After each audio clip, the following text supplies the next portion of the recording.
di Ende jadi percontohan bebas korupsi, pendengar. Komisi Pemberantasan Korupsi KPK menunjuk kedua desa di Kabupaten Ende, Nusa Tenggara Timur menjadi kandidat desa percontohan desa anti korupsi. Dua desa tersebut adalah Desa Nanganusa dan juga Datu Soko Barat. Ini menjadi kabar gembira nih ya pendengar ya untuk masyarakat di Kabupaten Ende. Dan terkait dengan hal ini pendengar ya, dua desa di Ende yang menjadi percontohan bebas korupsi, di ujung telepon kami sudah bersama Pak Frismon Wongso, tim observasi pada Satgas 1 Direktorat Pembinaan Peran Serta Masyarakat KPK. Radio Republik Indonesia RRI Pro 1. Selamat pagi Pak Wongso. Selamat pagi, salam Pancasila untuk masyarakat Kota Ende semua. Ya, salam Pancasila. Ini saya sapa dengan Pak Wongso saja atau Pak Frismon ini Pak? Baiknya. Mohon diulang Bu, terputus-putus. Oke, ini saya sapa Pak Wongso saja ya. Ya, boleh silakan. Boleh ya. Oke, Pak Wongso, ini menjadi kabar gembira nih ya untuk masyarakat Kabupaten Ende terpilihnya. Halo. Ya, halo. Ya, Pak Wongso, Anda mendengar suara saya? Dengar. Ya, oke. Ini menjadi kabar gembira ya untuk masyarakat Kabupaten Ende. Ini terpilihnya Desa Nanganusa dan juga Datu Soko Barat ini sebagai percontohan bebas korupsi. Nah, Pak Wongso, dari penunjukan dua desa tersebut, apakah Ende ini menjadi kabupaten pertama di NTT yang mendapat kepercayaan menjadi percontohan desa anti korupsi nih Pak Wongso? Benar sekali, bukan saja Kabupaten Ende, namun Provinsi NTT. Jadi Kota Ende merupakan kota pertama di Provinsi NTT sebagai nantinya akan terpilih sebagai desa percontohan desa anti korupsi. Oke, baik. Ini penilaian indikatornya seperti apa nih Pak Wongso? Jadi penilaian indikator kami mengacu pada 5 indikator desa anti korupsi, yaitu terkait dengan penguatan tata laksana, Baik. penguatan pengawasan, penguatan kualitas pelayanan publik, penguatan partisipasi masyarakat, dan kearifan lokal. Jadi di setiap indikator itu kami menentukan adanya poin-poin subindikator yang menjadi acuan bahwa dalam proses penguatan-penguatan yang terlampir pada indikator tersebut, apakah dipenuhi oleh desa-desa tersebut. Baik, dan juga tentunya sebelum terpilihnya dua desa ini juga sudah dilakukan tahapan-tahapan observasi seperti itu ya Pak Wongso ya?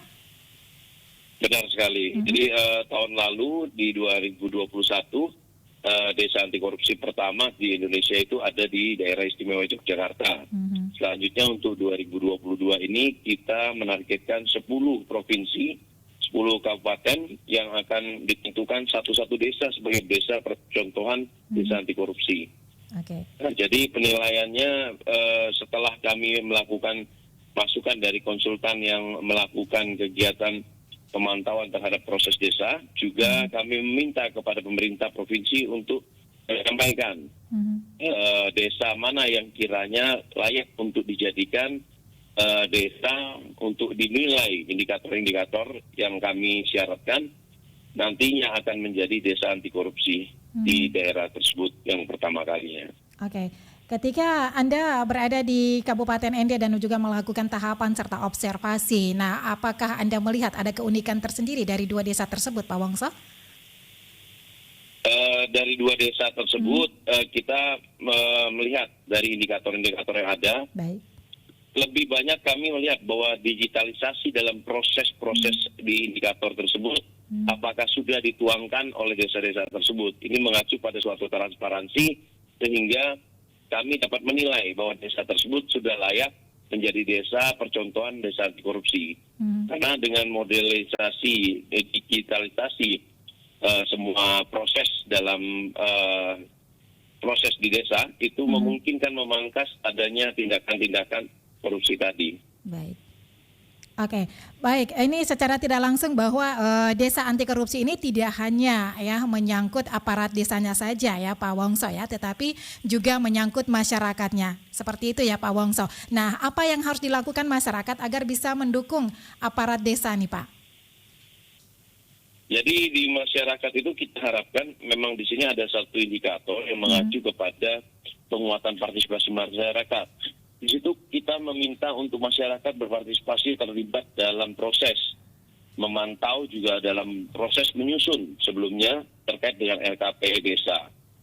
Di situ juga kita harapkan adanya kesadaran masyarakat dalam mencegah terjadinya praktek penerimaan hadiah, suap, konflik kepentingan. Serta kita melibatkan bahwa adanya lembaga-lembaga di desa untuk dapat memantau juga proses pembangunan yang ada di desa. Karena dengan adanya penyaluran dana desa kepada desa-desa ini kan yang cukup signifikan, diharapkan dana tersebut dapat dimanfaatkan untuk kemaslahatan masyarakat desa tadi. Oke, baik. Dan ini menjadi salah satu program khusus yang diterapkan KPK untuk desa-desa yang ada di seluruh Indonesia ya, karena mengacu pada adanya dana desa seperti itu Pak Wongso. Ya, kurang lebih demikian karena dengan penyaluran dana desa dan kita juga mengedepankan proses-proses pencegahan di mana kita harapkan dengan adanya model-model desa anti korupsi tersebut dapat juga mencegah bahwa teman-teman di daerah wilayah paling kecil yaitu desa dalam penggunaan dana tidak menjadi masalah kasus seperti yang sering kita dengar di media. Oke, baik. Nah, program desa anti korupsi ini dapat menjadi awal pencegahan korupsi yang dimulai dari lingkup terkecil ya, untuk bisa mewujudkan Indonesia bebas korupsi seperti itu Pak Wongso ya. Betul. Jadi kita harapkan dari desa ini ke depan proses dari kelurahan, camat sampai dengan nanti kabupaten, kota, provinsi semuanya sudah dapat mengimplementasikan proses-proses pencegahan tindak pidana korupsi tadi. Oke, ini boleh tahu untuk launching 2 desa ini kapan rencananya sebagai percontohan bebas korupsi ini Pak Wongso? Jadi langkah yang kami lakukan prosesnya ada 4 tahap. Jadi kalau dilihat tahapnya ada 3 tahap besar, yaitu pertama itu yang kami lakukan kemarin yaitu melakukan observasi dulu, melihat bahwa kondisi desa tersebut memenuhi tidak kurang lebih syarat-syarat yang ditentukan indikator. Berikutnya kami akan melaksanakan kegiatan bimbingan teknis setelah kami memilih salah satu desa yang kami observasi tadi. Nanti yang terpilih bisa Nanganesa atau itu Suko Barat. Nah, dalam pelaksanaan bimbingan teknis tadi nanti sudah mengerucut desa yang akan dijadikan desa percontohan, karena kami akan memberi bimbingan-bimbingan terkait dengan desa tadi untuk meningkatkan nilai-nilai yang belum tercapai dalam proses observasi kami. Jadi untuk nilai ini kami mempunyai passing grade dari 1 sampai dengan 7. Nah, diharapkan di posisi grade kedua, yaitu memuaskan dengan nilai scoring 80 sampai dengan 89. Yang kami temukan di ND untuk 2 desa ini belum memenuhi syarat untuk passing grade di posisi kedua, memuaskan tadi.